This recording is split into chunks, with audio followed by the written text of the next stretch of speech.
दूसरा शमूएल 19वां अध्याय कुल वचन 43। राज्य में अव्यवस्था। तब योआब को यह समाचार मिला कि राजा अबशालोम के लिए रो रहा है और विलाप कर रहा है। इसलिए उस दिन का विजय सब लोगों की समझ में विलाप ही का कारण बन गया, क्योंकि लोगों ने उस दिन सुना कि राजा अपने बेटे के लिए खेदित है।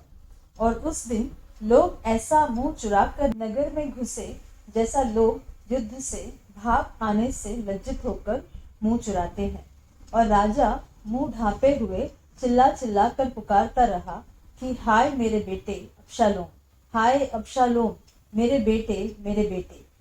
तब योआब घर में राजा के पास जाकर कहने लगा, तेरे कर्मचारियों ने आज के दिन तेरा और तेरे बेटियों का और तेरी पत्नियों और रखेलियों का प्राण तो बचाया है, परंतु तूने आज के दिन उन सबों का मुंह काला किया है, इसलिए कि तू अपने बैरियों से प्रेम और अपने प्रेमियों से बैर रखता है।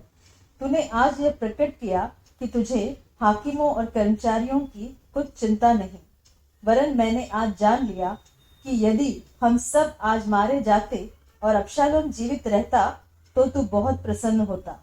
इसलिए अब उठकर बाहर जा और अपने कर्मचारियों को शांति दे, नहीं तो मैं यहोवा की शपथ खाकर कहता हूँ कि यदि तू बाहर न जाएगा तो आज रात को एक मनुष्य भी तेरे संग न रहेगा, और तेरे बचपन से लेकर अब तक जितनी विपत्तियां तुझ पर पड़ी है उन सब से यह विपत्ति बड़ी होगी।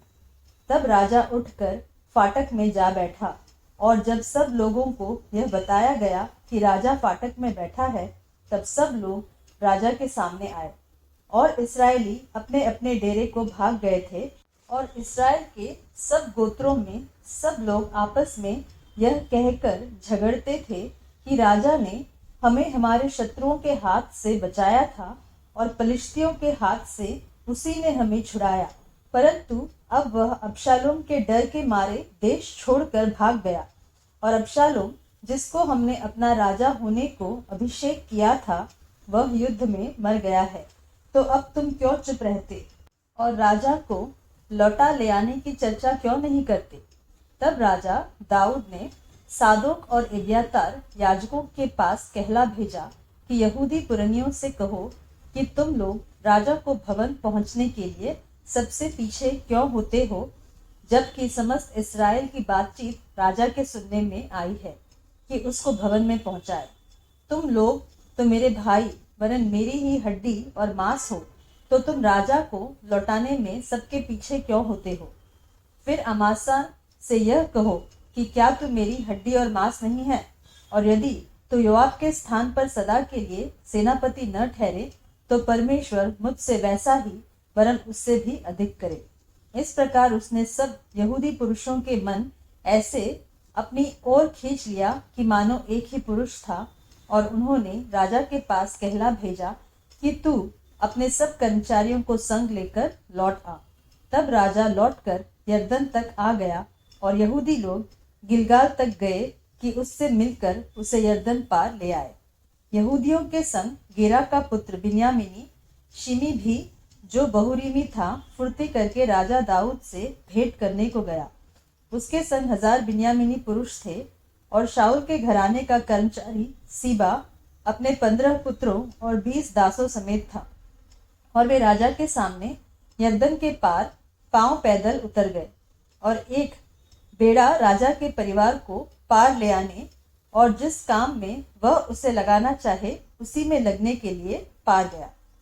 और जब राजा यरदन पार जाने पर था, तब गेरा का पुत्र शिमी उसके पांव पर गिर के राजा से कहने लगा, मेरा प्रभु मेरे दोष का लेखा न करे, और जिस दिन मेरा प्रभु राजा यरूशलेम को छोड़ आया, उस दिन तेरे दास ने जो कुटिल काम किया, उसे ऐसा स्मरण न कर कि राजा उसे अपने ध्यान में रखे, क्योंकि तेरा दास जानता है कि मैंने पाप किया। देख, आज अपने प्रभु राजा से भेंट करने के लिए यूसुफ के समस्त घराने में से मैं ही पहला आया हूँ। तब सरूया के पुत्र अबीशै ने कहा, शिमी ने जो यहोवा के अभिषिक्त को श्राप दिया था, इस कारण क्या उसको वध करना न चाहिए? दाऊद ने कहा, हे सरूया के बेटो, मुझे तुमसे क्या काम कि तुम आज मेरे विरोधी ठहरे हो। आज क्या इस्राएल में किसी को प्राण दंड मिलेगा? क्या मैं नहीं जानता कि आज मैं इस्राएल का राजा हुआ हूँ? फिर राजा ने शिमी से कहा, तुझे प्राण दंड न मिलेगा, और राजा ने उससे शपथ भी खाई। तब शाऊल का पोता मपीबोशेत राजा से भेंट करने को आया। उसने राजा के चले जाने के दिन से उसके कुशल क्षेम से फिर आने के दिन तक न अपने पाँवों के नाखून काटे और न अपनी दाढ़ी बनवाई और न अपने कपड़े धुलवाए थे। तो जब यरूशलेमी राजा से मिलने को गए, तब राजा ने उससे पूछा, हे मपीबोशेत, तू मेरे संग क्यों नहीं गया था? उसने कहा, हे मेरे प्रभु, हे राजा, मेरे कर्मचारी ने मुझे धोखा दिया था। तेरे दास जो पंगु है, इसलिए तेरे दास ने सोचा कि मैं गधे पर काठी कसवा कर उस पर चढ़ राजा के साथ चला जाऊंगा, और मेरे कर्मचारी ने मेरे प्रभु राजा के सामने मेरी चुगली खाई है। परंतु मेरा प्रभु राजा परमेश्वर के दूत के समान है, और जो कुछ तुझे भाए वही कर। मेरे पिता का समस्त घराना तेरी ओर से प्राण दंड के योग्य था, परंतु तूने अपने दास को अपनी मेज पर खाने वालों में गिना है। मुझे क्या हक है कि मैं राजा की ओर दुहाई दूं? राजा ने उससे कहा, तू अपनी बात की चर्चा क्यों करता रहता है? मेरी आज्ञा यह है कि उस भूमि को तुम और सीबा दोनों आपस में बांट लो।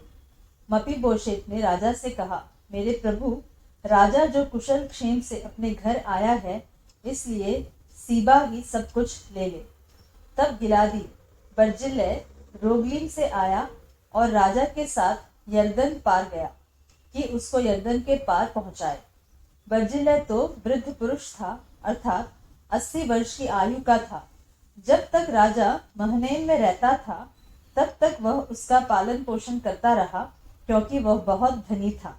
तब राजा ने बर्जिल्लै से कहा, मेरे संग पार चल, और मैं तुझे यरूशलेम में अपने पास रख कर तेरा पालन पोषण करूंगा। बर्जिल्लै ने राजा से कहा, मुझे कितने दिन जीवित रहना है कि मैं राजा के संग यरूशलेम को जाऊं? आज मैं 80 वर्ष का हूँ। क्या मैं भले बुरे का विवेक कर सकता हूँ? क्या तेरा दास जो कुछ खाता पीता है उसका स्वाद पहचान सकता है? क्या मुझे गवैयों व गायिकाओं का शब्द अब सुन पड़ता है?